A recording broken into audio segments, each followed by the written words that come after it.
terima kasih Anda masih bersama kami di seputar Aceh. Pemirsa, Kasdam Iskandar Muda, Brigjen TNI Adanil Khardin resmi menutup kejuaraan tinju amatiran se-Sumatera Piala Pangdam Iskandar Muda Cup yang kedua.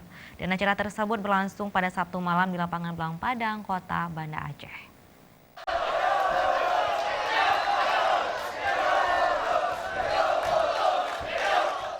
Event kejuaraan tinju amatir se-Sumatera Piala Pangdam Iskandar Muda Cup yang kedua yang digelar dalam rangka memperingati hari ulang tahun TNI yang ke-74 tahun Sabtu malam berakhir.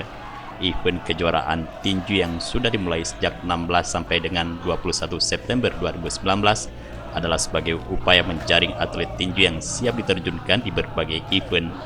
Kasdam Iskandar Muda Brigjen TNI Adanil Khardin dalam sambutannya ketika menutup kegiatan tersebut mengatakan kejuaraan tinju adalah sebagai ajang mengukir prestasi.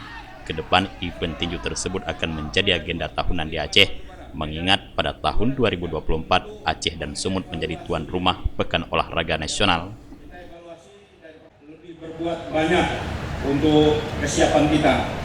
Presiden sendiri sudah mencanangkan SDM unggul Indonesia Jaya. Nah, salah satu keunggulan manusia SDM kita itu bisa diukur dari cabang-cabang olahraga yang dipertandingkan untuk tingkat daerah, nasional ataupun internasional.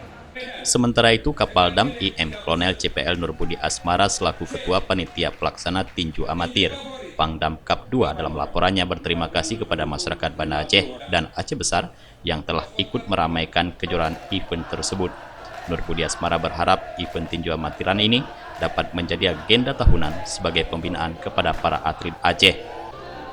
Adapun para juara pada event tinju amatir adalah peringkat 1 direbut oleh Pertina Medan keluar sebagai juara umum, peringkat 2 Riau, dan peringkat ketiga Iskandar Muda A.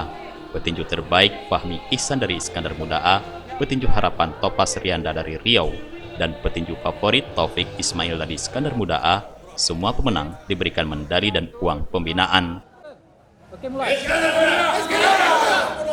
Abdul Hadi dan Faisal, Aceh TV.